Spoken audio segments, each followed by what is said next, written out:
Good morning mga Mars! Before tayo jumuti, pumunta muna tayo at magbayad tayo ng kuryente. Actually dito mga Mars, trinay naming magbayad ng isang buwan lang, pero naabutan talaga tayo ng cut-off. Kaya 2 buwan mga Mars ang binayaran natin. Ang laki ng electric bill ko mga Mars.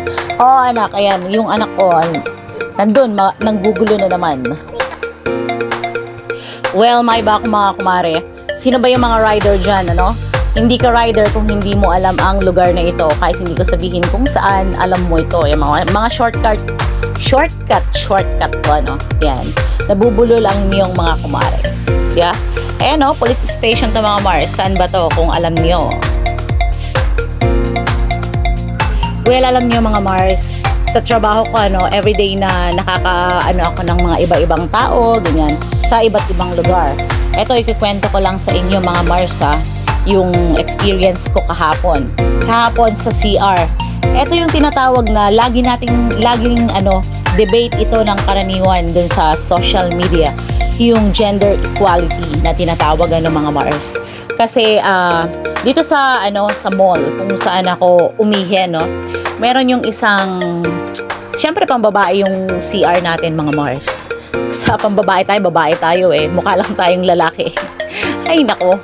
Pero yun nga, nag-CR tayo sa pambabae and meron yung isang, hindi ko alam kung hindi ko alam kung transgender ba siya kasi mukha naman siyang lalaki talaga mga Mars. Mukhang lalaki and pumasok siya sa CR ng pambabae. And actually, nakapambabae siya ng damit. Naka-heels pa nga siya mga Mars. Pero talagang mukha siyang lalaki Nakadamit pambabae lang and nang tawag nito. Nakapusod naman yung buhok niya. Nakabag, all outfit niya is pang babae. Pero mukhang lalaki.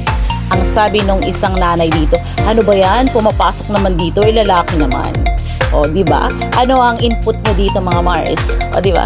Lahat tayo may karapatan sa kung saan pwede, pero tama ba yun mga Mars? Comment nga kayo kung tama ba.